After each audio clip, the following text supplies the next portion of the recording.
As you can see from the title of today's presentation, I would like to talk about music, about comics, and how they can work together to produce an interesting work of art. So after my short introduction, we will explore different examples of how music appears in comics and what techniques authors are using. And this is important for me because all those examples you will see and different techniques, they were all in more or less influencing my creative process. And the result of this process we will go over in the last section of this lecture. And as you saw, this is a lecture recital. So just be prepared at some point when I will run out of meaningful things to say, I will stop talking and switch to playing the piano. Okay, so without further ado, at first I would like to just do a short, give you some context about myself, so that I'm used to doing interdisciplinary research, and it all started with my undergraduate studies, where I was mostly researching music and literature. So I got used to seeking how music is operating in different art forms that are usually not like auditory. And then later I pursued my graduate studies in media and cultural studies, and I met Dr. Reinis Chikuma, who is present in this room, and he became my supervisor and encouraged me to apply the same approach to a different medium of comics. And most importantly, Dr. Reinis Chikuma, he also suggested not to just writing a paper that after will be stored in the university archives and nobody will know about it except me.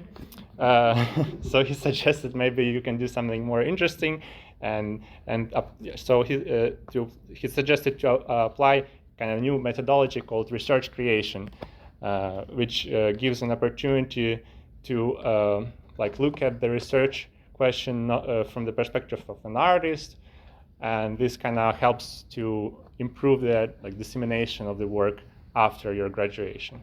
So this is what happened, and I created this in collaboration with a visual artist. We created a graphic biography. Another thing that I wanted to go over is the different terminology. I think when Alexander was introducing me, he mentioned maybe 3 different words related to comics, and you can see them here. It's comics, graphic narratives, graphic novels, graphic biography. They mean almost the same thing, just in different connotations. Well, I guess the most common word is comics, but I'm using it not like in a narrowly way, like just talking about superheroes or like juvenile content. By comics, I just mean any narrative work in this medium of juxtaposed images and texts on the page, like different panels on the one page. In the literature about comics, people are using the term graphic narrative a lot, just because it's more a neutral term, I guess. And when people are talking about serious comics, they're usually calling them graphic novels. And if we are talking about the work that I was doing, I would call it graphic biography, which can loosely describe what I ended up with. And graphic biography is basically a comics about a real person, so about the life experiences of a real person. Great, so since we're done with the terminology, let's actually look at different examples of music in comics. So the question is, how is music represented in the non-auditory artistic media of comics? Well, there can be, of course, many creative approaches to how to represent music in comics, and the most obvious one is to just depict musicians, as you can see here on the first example. You can just depict musicians that they are playing, and you can add maybe lyrics into the dialogue bubble, and add the regular note symbols, conventional note symbols that will indicate that they're actually playing some music. And you can see also that the bubble here is like not the rounded one, just a bit spiky. So this can indicate that they're probably playing some rock music, maybe punk rock. This is a quite regular example of how you can represent music in comics. But some authors they decide to go a little bit more deep, and they all actually implement music into the narrative of the work, as you can see in the second example. This is a comic called Flood, a novel in pictures. And basically, in it, the author, Eric Drucker, he decided to remove the dialogues completely from the novel and just use images and kind of music as a symbol. As you can see, protesters holding the musical notes, different clefs, and also sometimes words appear, but they are in songs in this novel. And this creates all different interesting dialogue between like what music is, what does it mean here, and who are the protesters with music, and the police. You can see them; they have a dollar sign on their helmets. So I guess the meaning here is not super complicated, but as we can see also on the third example, there can be some other interesting ways. I discovered this graphic novel quite recently, and after already my graduation, but it's a very interesting example because you can see here it's a graphic novel about Charlie Parker, and there is a dialogue happening here between him and his wife. But the thing is that instead of speaking, Charlie only plays the instrument, the saxophone, and there is a conflict between them because his wife is saying that, oh, you're never home. And when you're home, you only play your saxophone. You don't talk to us. I don't even know if you allow me. So there's kind of shows that he lacks verbal communication, but he can only communicate through music. And there is also lyrics of the songs that he's playing, and the lyrics are also sad. So it's an interesting also combination how you can use music in your comics. And also the last thing here is that what's important so we can see music staves, and they work here as gutters. So gutter is a term in comics, and basically this is like a blank spot in between the panels in the comic. So they can usually be just like blank paper, but here the author decided to kind of like use actual musical staves to separate the images, the panels, and create this interesting dynamic. So I think this is great. As I said, I discovered this after my graduation, and this is too bad because I would love to use it in my thesis. But let's look at some other examples. As we saw in the previous one, we saw some actual music in the comics, and here we have some other examples of musical scores in comics. This one is from Flood, and as you can see, this is an actual score. You can play it. I wouldn't say it's a very interesting musical piece. It's mostly like just one chord. So I think it still serves more of a visual purpose here than an actual encouragement to play it. But still, this is almost the most accurate one. Then you can have, I like it. It's from Scott Pilgrim's Precious Little Life, where we can see the guitar chord symbols here. And also the author even left an instruction that you should play this song in 4/4, rock, fast, hard, and sloppy. So if you want, you can grab your guitar and play it. And here we have an example from V for Vendetta, which is also a song that the protagonist is singing, and it's just a melody basically, and some things are happening in the meantime. And this one was also very interesting. It's from Cages, and this is like an opposite side of the musical scores in comics, because this one is mostly just like an abstract, looks like an abstract expressionistic painting, and you can hardly play any notes here, and it's more about showing the emotions that the music evokes in you. Some scholars they came up with some categorizations, of course, because that's what scholars are doing. And this is categorizations of sounding music in comics. So it's from Tim Summers, a British scholar.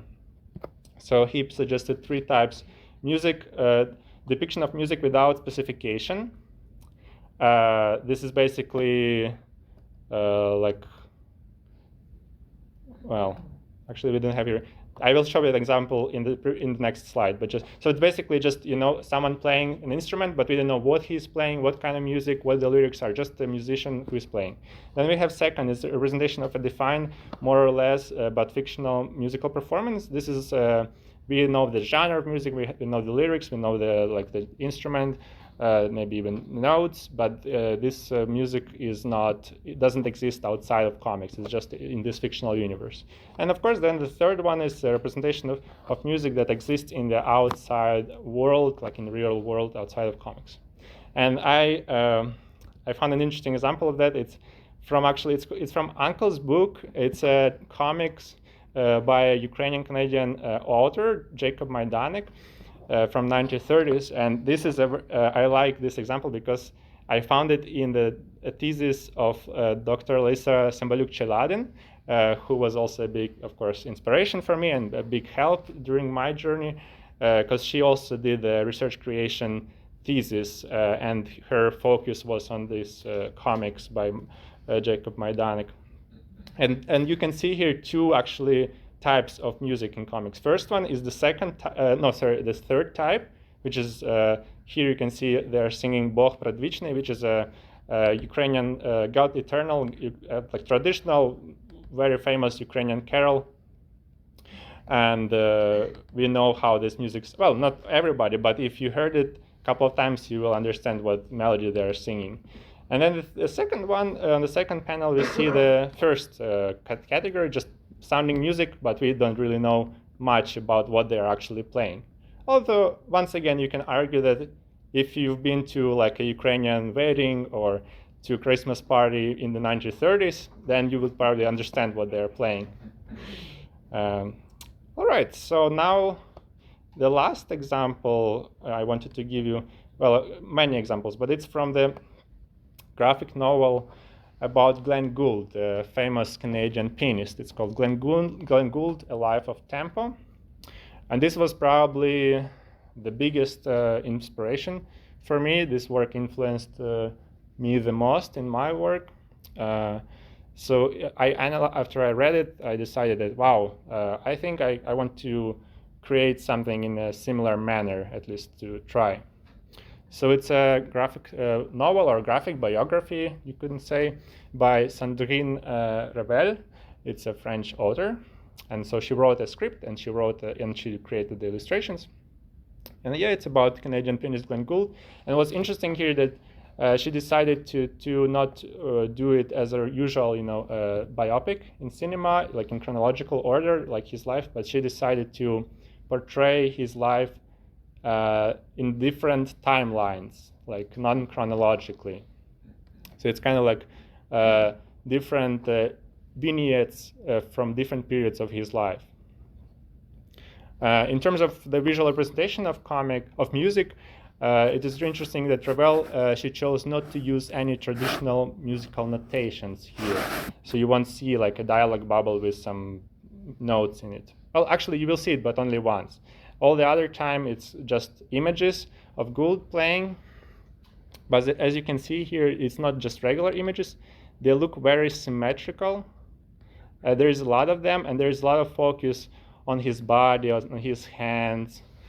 Sometimes she's using like different visual effects, like this, like over here. It kind of imitates the vibrations, the sound vibrations that the piano strings create.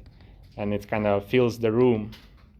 And it also, in this context, this also shows, it kind of like connects to the feeling of anxiety that Gould is having, because this episode then concludes with the like paranoid episode that he had in his life. The other interesting thing here is that sometimes Sandrine, she is using like numerical approach, and she imitates a musical techniques that you are using when playing, like accelerando, when you're suddenly increasing the tempo, or just it can be similar to how notes are dividing, like you have one whole note, then half note, then 4 quarter notes, eighth note, and so on. So this is like the beginning of the novel, and it starts with 1, then 2 panels, then 4, 8, and 16. And in the interview, she said that in the beginning, she wanted to express that the novel starts with the musical piece. So there's a music there. Here's a little bit more examples from this novel. For example, she is sometimes depicting Gould playing, but she's not separating the panels. She just combines them into one, and it kind of creates an interesting effect that you can imagine that because Gould was famous for playing polyphony and Bach, so you can imagine that he's playing the polyphony so well that you feel like there are 6 hands are playing instead of 2. And sometimes she is also in connection to the polyphony and like counterpoint. Sometimes she's using this like juxtaposition of different narratives together. You can kind of feel like it's 2 melodies are sounding. Here it's an interesting one. She compares Gould to a cat that hunts its prey. But in the context of Gould playing, he's kind of like capturing the attention of the audience here, while the cat is capturing the mouse. And at some point, you can see here that the cat almost succeeds at grabbing the mouse. And then the Gould is playing at this time, and the audience is saying, wow, that counterpoint, bold, where would he come from? So I think this was a conscious decision to like place the word counterpoint here at this moment, because you can clearly see like a visual counterpoint here. And it's one of the interesting connections between music and comics, that you can use kind of same concept of counterpoint for analyzing music and for analyzing comics as well. And for example, another visual counterpoint, I think you can see it here. It's a large panel, kind of surrealistic, and it combines all the narratives that are present in this novel. I would say there are 3 lines here, like the present time, the past of Glenn Gould's life, and kind of the third one is the dream, just his consciousness. And here we have like the Gould sitting on the rock, which is kind of him being in the past, and usually his friends and family are telling anecdotes about his life. Then we see a shadow with a grand piano on top. This is a kind of representation of his subconsciousness, his dream. And then the reality is in this novel that he is actually in the hospital being affected by a stroke, and he is maybe in coma almost. So this is kind of like reclining man figure as a mountain here. Well, of course, I think my analysis is not it's not capturing, of course, everything that is in this image, but I think it's a good example of a counterpoint as a structural approach you can have while creating comics or just visual art in general. Okay, and now, after we looked over those examples, we can move to actually the work that I did, which is the graphic biography about the Ukrainian composer Borys Liatoshynsky.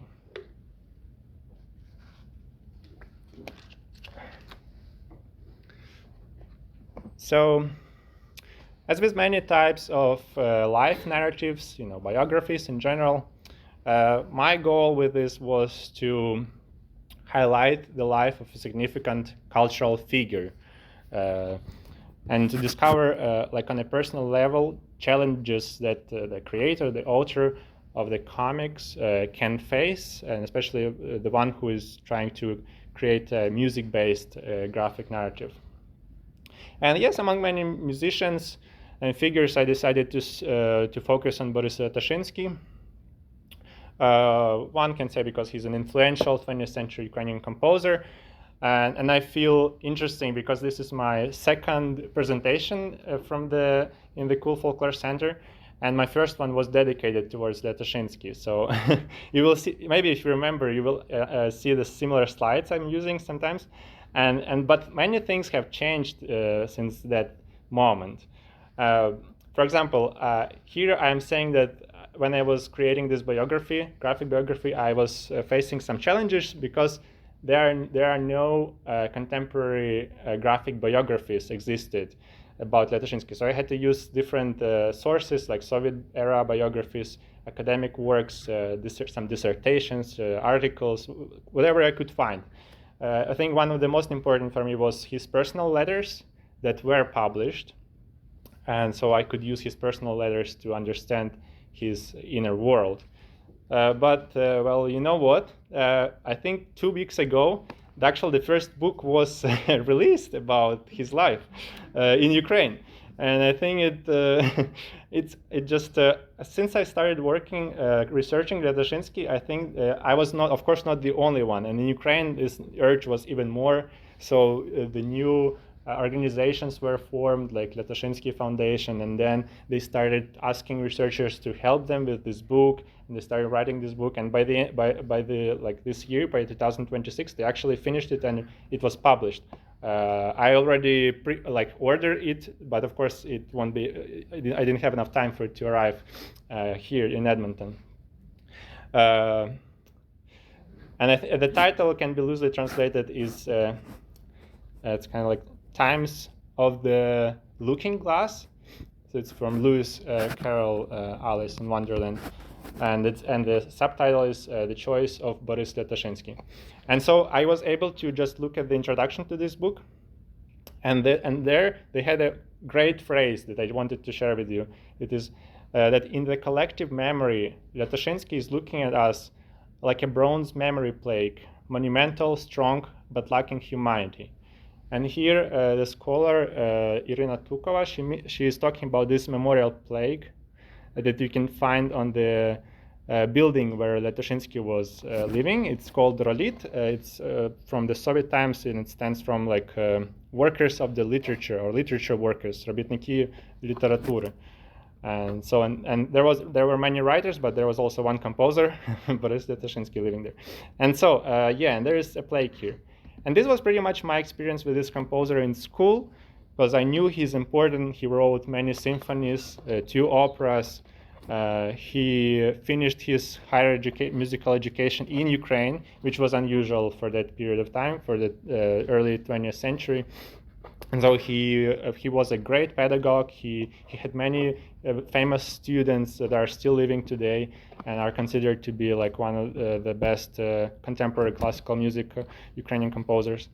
But I never really understand what kind of person he was. And I also wanted to find who Liatoshynsky was, same as the authors of the first biographical book about him. So I was very pleased to see this news. The other thing that changed is that initially I think news about Liatoshynsky, they became more relevant because in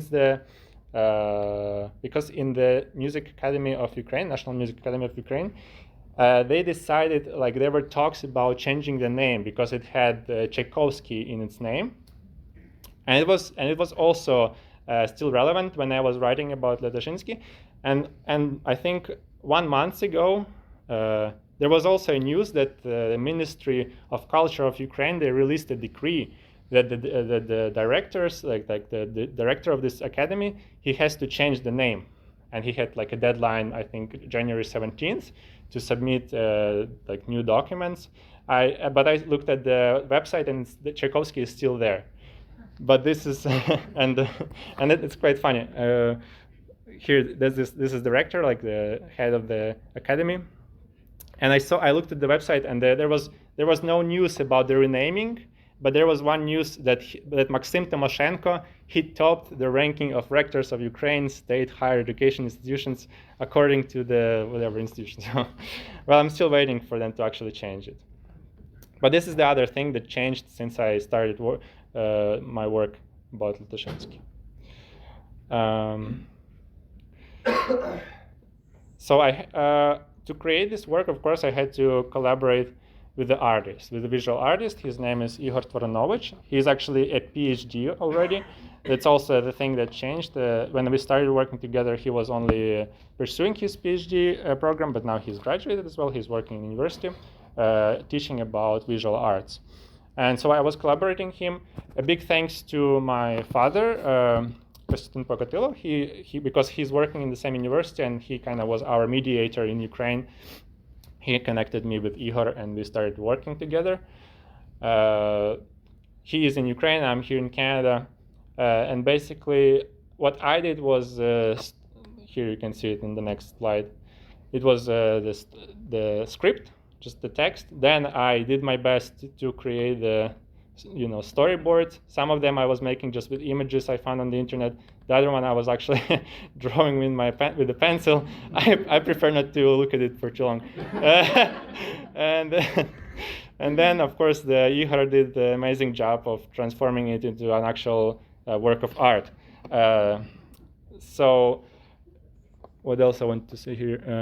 So basically, this is kind of like a dual reflection, my textual reflection and just my ideas that I had in my head, and then Ihor visual reflection of the composer's life and music.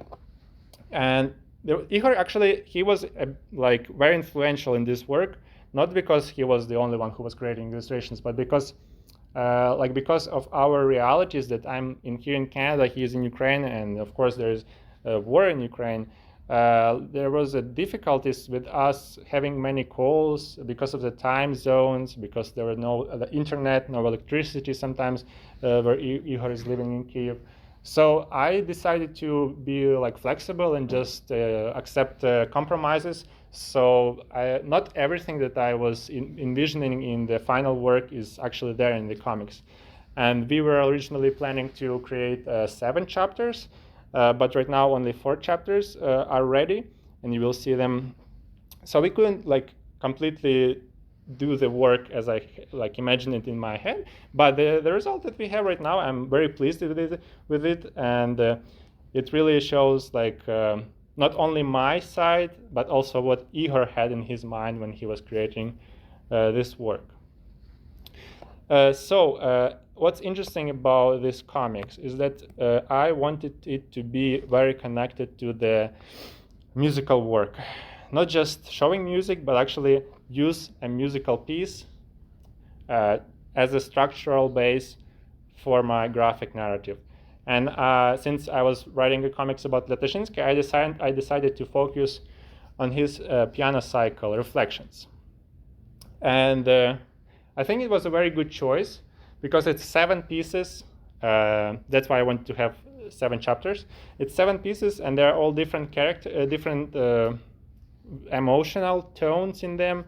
And also, I just liked this idea of this piano cycle reflections because this title can have many different like meanings in it. It can be just like a visual reflection.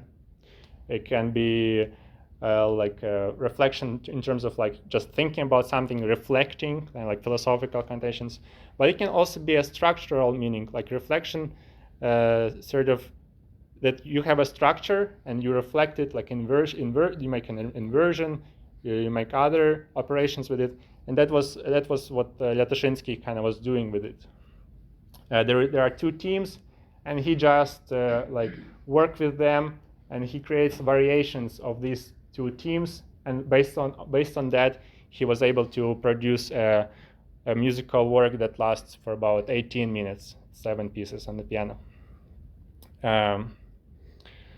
And just so you know, this was one of his early pieces. He created it in 1925, so it's 101 year old, almost, I guess. And at that time, here I have a slide about it. It was in his 20s, right? So it was a dynamic period for him. He just finished university, academy, National Music Academy. And he became like teaching music theory there, and he was also a part of the Association of Contemporary Music at the Kule Folklore Music Society. And so there they were listening to all the trendy new composers at the time, like Schoenberg, Berg, Bartok, to Russian composers like Prokofiev, Stravinsky, and they wanted to create music that is like relevant and up to date. So this was his approach to this new compositional techniques. But it still has a lot of like romantic and emotional expressions in it. It's not just like complicated musical work for the sake of complicity. No, it's very sincere, and there's lots of emotions in it. So before I will actually play this piece and you will look at the graphic biography, I just wanted to give you more context about it. I decided not to actually give you the analysis that I did about this work, because I think you would be interested in doing it just yourself when you will be reading it, but just some kind of topics that are important for this work. First of all, in the first reflection, so I call chapters in this work reflections. So there are 4 reflections. In the first one, you will see it's about Vorzel. And so Vorzel, it's a town close to Kyiv, and it was like a place, like a retreat for him, a countryside retreat. This house it's from his wife's family, Margarita Tsarevich, and so he was spending his time there. I think he composed most of his musical works there. One of the quotes I have here is that on veranda or in front of it were large flower beds, berry bushes, and fruit trees stretched out. He loved to work. This corner witnessed the birth of nearly all his compositions, accompanied by birdsong, the tapping of woodpeckers, and in the presence of squirrels. So it was a great place, I think, for him. And actually, talking about squirrels, squirrels are also very important symbol in the novel, and this is his wife, Margarita Tsarevich, with a squirrel on her shoulder. So they carry, I think, a heavy symbolic weight because they're closely connected to Liatoshynsky. So according to the recollections of his friends, he always prepared food supplies for them, for birds, almost an entire year. I remember some students were saying that he was even coming to the music academy and he had like a plastic bag and inside there were walnuts for squirrels. And so in this Vorzel house, of course, there were lots of squirrels, and all his students have memories of them being present during their talks and just when they were outside or even inside. All right, then also, of course, his wife, Margarita Tsarevich, she plays a big role in the comics. They were together in a happy marriage. Well, I'm not sure, it's unfortunate, not unfortunate, but they didn't have kids. They had an adopted daughter, Illia Tsarevich. And they had a great marriage. Her family, they were all musicians. They influenced Liatoshynsky a lot because when they met in 1913, they become very close with he became very close with her family. They were having concert together, playing in 4 hands. And Margarita, she was studying to become a singer. So Liatoshynsky was playing piano for her. He composed many art songs for her. She's always present in his life. And then finally, the other thing I want to mention is that in the 4th reflection, there is a big scene there. And this scene depicts accusations that Liatoshynsky faced in 1948, and accusations of him being a formalist. And what formalism is, well, you can read about it, but I decided to just give a quote of what Liatoshynsky was actually thinking about it. And this is a quote from his letter from 1937, and it's because he was already facing the accusations of being a formalist way before the 1948. So he writes, right now there is a complete confusion, chaos on the musical front. Everyone has latched onto that dreadful word, formalism, and is braiding everything with it. If something doesn't sit well with someone, instead of trying to understand it, they immediately dismiss it and call it formalism. Anything, even slightly complex, is labeled formalism. They completely fail to grasp that one can write in a complex manner without being a formalist, but rather sincere, and conversely, if I deliberately limit myself to very simple harmonies, for instance, I would be insincere, and therefore even more formalistic. They take an overly simplistic view. Whatever is complex is formalism, and that's it. So that was like a buzzword of that period when composers were suffering from from it if they were writing in a slightly more complex manner than just in this classical, in the regular harmonies. And Liatoshynsky was one of the the formalist in Ukraine, according to the officials. And so you will see in the first reflection a scene from his work in the academy when he was called to the general meeting in the concert hall, and he was publicly shamed for being a formalist. So that's the context for that. All right, so yeah, it's already 40 minutes. So I guess I can just go to it, and I will be happy for you to actually see the graphic biography. All right, so a few words just about this experience. So I will play on the screen. I'll play a video that has all the pages from the graphic novel, and I tried to synchronize them with how I'm playing the pieces, but it can be imperfect, of course. So you can just follow the screen, or you can kind of do it yourself and just read the comics in the pace that you want and see if it fits with how I'm playing it. Just a heads up that the piece I will play for about 11 minutes, and the comics has 40 pages. So sometimes the pages, there won't be enough content for you to be always flipping the page. So just sometimes treat it as just paintings and just look at it for longer. And I think it can actually be beneficial because Ihor created some very fantastic illustrations, and I think sometimes you can actually look at them for more than a minute and still find something interesting on the page. So yeah, that's it. And you can just look at the screen. There will be clear indication when there is a new reflection, and you will hear it in the music as well. So I hope you enjoy.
you.